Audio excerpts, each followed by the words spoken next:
Venevisión, líder en opinión, por tu canal independiente, Venevisión. Saludos amigos, un placer darles la bienvenida a la entrevista Venevisión. Les recuerdo desde ya, anoten los números telefónicos 793-1634, 793-1845. Hoy nuestro invitado es el diputado Tomás Guanipa, secretario general del Partido Primero Justicia. Bienvenido a la entrevista Venevisión. Muchas gracias, Néstor. Bueno, vamos a comenzar. Hay muchos puntos, si se quiere, que tocar, porque el seno de la Asamblea sigue siendo noticia cada vez más.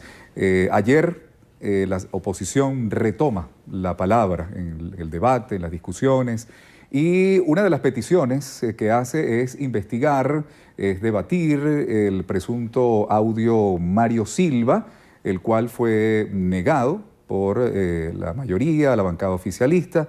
¿Cuál es su opinión? Cuéntenos qué pasó allí ayer. Sí, ayer hubo la normalización, entre comillas, de lo que son las sesiones. Es una cosa insólita que había ocurrido cuando se había pretendido hacer un examen de conciencia a cada diputado para ver si se le daba o no se le daba el derecho de palabra. Eso que fue una aberración y que desencadenó la intolerancia por parte de los diputados del oficialismo cuando se generó hechos de violencia muy lamentables, hizo que pasáramos 21 días sin sesión, pero que también entendieran que el papelón que se estaba haciendo y lo mal que estaba quedando el Parlamento frente al mundo los obligó a retroceder y a entender que nosotros, siendo electos por el pueblo, tenemos legítimo derecho de intervenir en la Asamblea Nacional todas las veces que querramos. Pero hablo que es una normalización, entre comillas. Hubo un diálogo, ¿no? Hubo un diálogo para tratar de llegar a acuerdos. ¿Eso a lo mejor influyó? Hubo un diálogo para esto, pero un diálogo que se quedó a la mitad porque habían otros planteamientos que nosotros habíamos hecho. El primero es que tiene que restituirse a los presidentes y vicepresidentes de las comisiones permanentes que forman parte de donde está incorporada la oposición, que fue arbitrariamente por el presidente Cabello, eliminadas. Una cosa que demuestra su poco talante democrático y que en todo caso es una cuestión que es absolutamente legal, está dentro del reglamento y tienen que por obligación hacerlo y no lo han hecho todavía. Pero además una solicitud que nosotros hicimos para que los medios de comunicación pudieran acceder al hemiciclo, toda vez que lo que vimos después de aquel lamentable suceso de violencia en la que fueron agredidos Américo de Gracia, María Corina Machado, Julio Borges y otros diputados, pues todas las imágenes están controladas por ellos.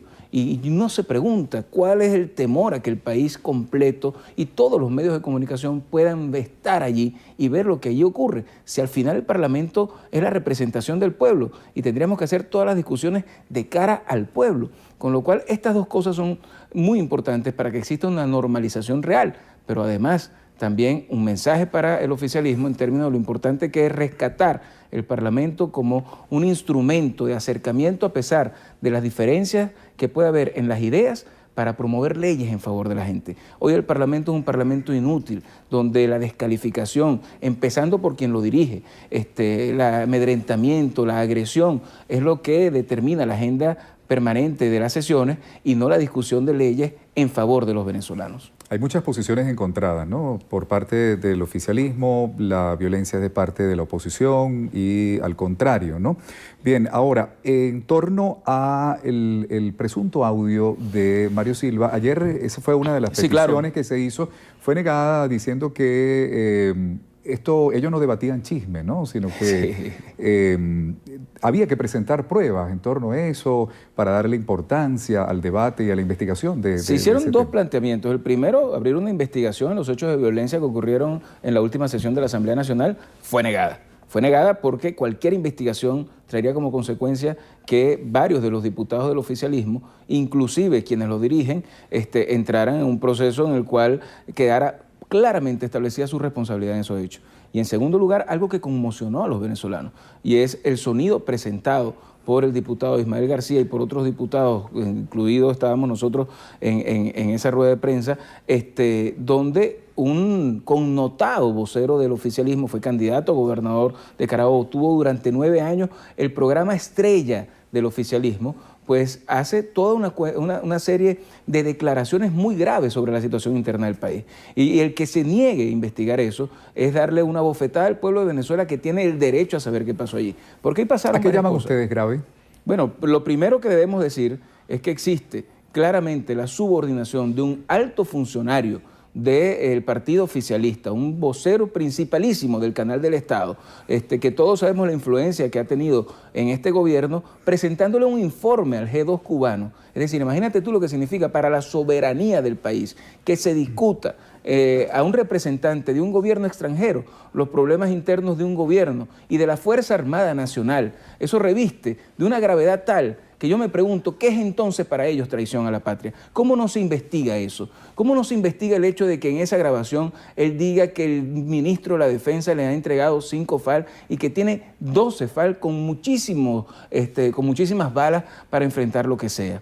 ¿Cómo no se investiga el que ahí se diga que todo el desangre que ha habido en el país en términos de la fuga de divisas que vienen de Cadivi es controlado por un círculo corrupto del propio gobierno y que él mismo diga que todo ese desangre es de gente del oficialismo? Siempre se nos ha querido culpar a la oposición. ¿Cómo es que se diga que no es grave, que se vinculen o se dejen ver los conflictos internos que hay en el oficialismo y que al final terminan afectando la estabilidad de este gobierno? Creo que es la mejor demostración de lo putrefacto que está un régimen que tiene ya 14 años y de cómo hemos llegado a unos niveles en los cuales el oficialismo se hace de la vista ciega, de los oídos sordos frente a temas tan graves. Ahora, el problema no es ese, niegan el debate, pero en la calle el debate está. Porque cuando la gente sale al mercado a comprar sus alimentos y no los consigue, se pregunta cómo es posible que para el gobierno esto no sea importante. Ahora, y sin embargo ocurran todos los hechos de corrupción que están ocurriendo. El oficialismo argumenta también que la oposición lo que quiere es generar división en el seno del mismo oficialismo con la presentación del video. ¿Y cómo podríamos nosotros generar ese tipo de cosas cuando es el mismo Mario Silva el que lo dice? ¿Cómo pudiéramos nosotros hacer que Mario Silva dijera lo que dijo cuando es la persona que más ha agredido a los dirigentes de oposición y más ha ofendido a los venezolanos, que somos ya casi 8 millones de venezolanos que pensamos distintos a ellos? Pues yo creo que está para el sol con un dedo. Yo creo que los rostros y las expresiones del oficialismo ese día demostraban la gravedad de lo que está pasando y lo serio en un gobierno, lo responsable de un gobierno es dar la cara, investigar lo que ahí está ocurriendo y castigar a quien haya que castigar. Diputado, usted dijo el diálogo oficialismo-oposición en la Asamblea quedó a medias porque no hay una respuesta, en su opinión, en torno a los medios para hacer la cobertura de los debates, la restitución de las presidencias en las comisiones y en torno a esta negativa, en cuanto a la solicitud de ustedes para debatir este presunto audio. ¿Qué van a hacer?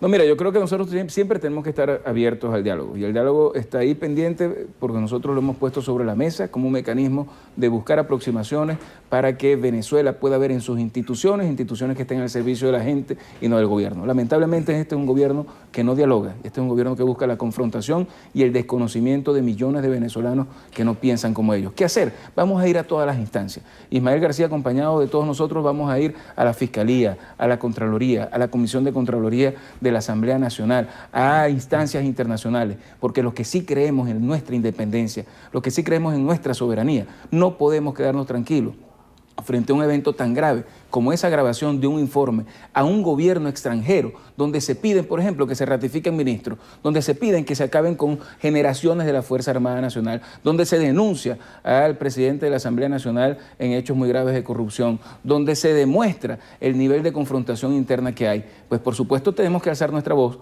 y lo importante es que el pueblo de venezolanos pudo conocer esta grabación y que tienen que sacar sus propias conclusiones sobre la necesidad que tenemos en Venezuela de buscar la verdad y de promover un cambio democrático, pacífico, que nos permita tener un gobierno mucho más serio que este.